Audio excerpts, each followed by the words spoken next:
সিরাজগঞ্জের শাহজাদপুরে একটি কবরস্থান থেকে ১৬টি মানব কঙ্কাল চুরির ঘটনা ঘটেছে। উপজেলার বেলতৈল ইউনিয়নের নয়নেরকুঠি সাতবাড়িয়া গ্রামের কবরস্থানে গত সোমবার ২০ অক্টোবর অমাবস্যার রাতে কঙ্কালগুলো চুরি হলেও বিষয়টি অনেকটা গোপন ছিল। বুধবার ২২ অক্টোবর বিষয়টি জানাজানি হওয়ার পর থেকে বিপুল সংখ্যক লোকজন ও স্বজনরা কবরস্থানে ভিড় করছেন।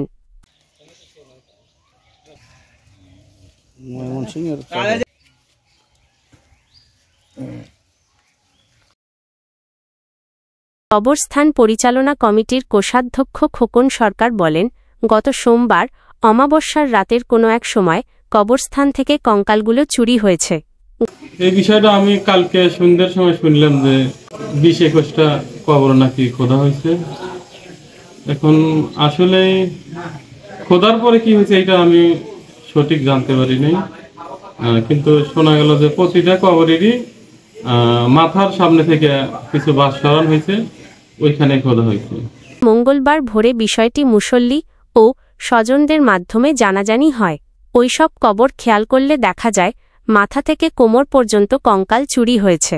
আমরা এখানে এসেছি কবরস্থান, কালকে শুনেছি কবরস্থান এখানে খোদা হয়েছে, কঙ্কাল চুরি হয়েছে, সেটা দেখতে এসেছি। গতকাল ২:৩০ থেকে ৩টার দিকে একজন আমাকে ফোন করলো যে কবরস্থানে ১৬ থেকে ২২টি কবরের সিথানে খোঁড়া মাটির উঠানো এবং গর্ত কতকে দেখা যাচ্ছে। পরে বাজারে বিকালে গেলাম, যাওয়ার পরে অনেকের মুখ থেকে এই ঘটনাটি শুনতে পেলাম যে ১৮ থেকে ২২টি কবরস্থান মাটি খোঁড়া এবং কতকটা হয়তো সুড়ঙ্গ হয়ে আছে। তো আজ সকালের তথ্য যেটা জানা গেল তাতে ফজর নামাজ পর অনেকে নিজস্ব লোকজন এসে সেই কবরস্থানটা মাটি দিয়ে সমান করে দেয় এবং দুই একটা আরেকটু খুঁড়ে তারা দেখতে পায় যে বুক থেকে মাথা পর্যন্ত নাই।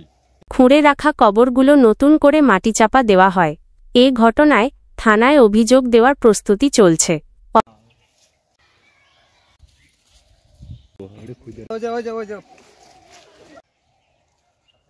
অভয় সংবাদ, শাহজাদপুর, সিরাজগঞ্জ।